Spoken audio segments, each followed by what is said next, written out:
Good evening. In a significant development, the United Nations top court has issued a directive for Israel to cease its military operation in Rafah, a southern city in Gaza, escalating international scrutiny of Israel's ongoing conflict with Hamas. The president of the International Court of Justice, Judge Nawaf Salam, emphasized the urgency of the situation, stating that Israel must immediately halt its military offensive and any other action in Rafah which may inflict on the Palestinian group in Gaza conditions of life that could bring about its physical destruction in whole or in part.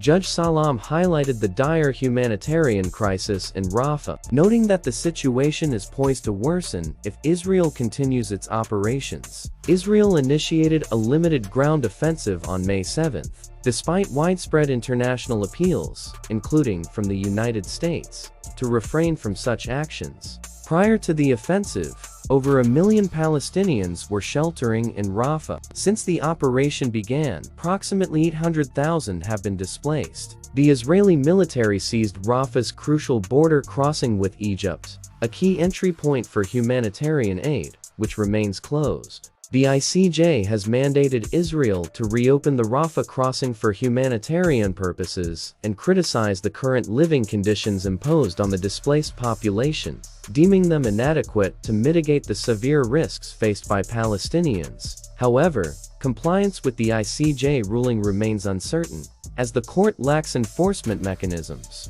Israeli officials have condemned the decision, with Yair Lapid of the Yesh Atid party labeling the court's failure to link the end of military operations with the release of hostages as a moral oversight. Former Prime Minister Naftali Bennett expressed on social media that the ICJ's ruling effectively aids terror organizations. In contrast, Hamas has welcomed the ruling, but stressed that similar attention is needed for other areas in Gaza facing comparable crises. This development follows South Africa's urgent request to the ICJ for additional measures against Israel, accusing it of endangering civilian lives through forced evacuations in Rafah. This request forms part of a broader case accusing Israel of genocide during the 7-month conflict. Israel's Deputy Attorney General for International Law, Gilad Noam, has refuted these allegations, urging the court to consider Israel's predicament. The ICJ's ruling is subject to interpretation,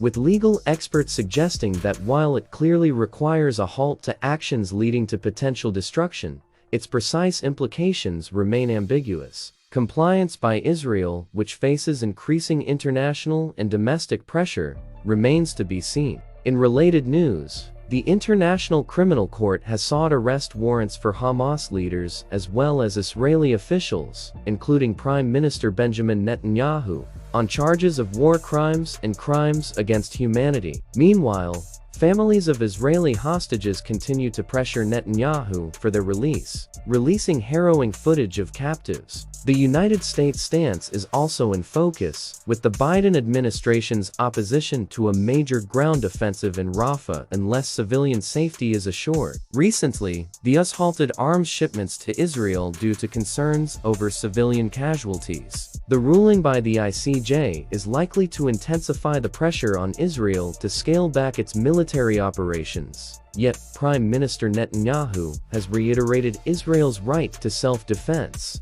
stating it will defend itself even if isolated.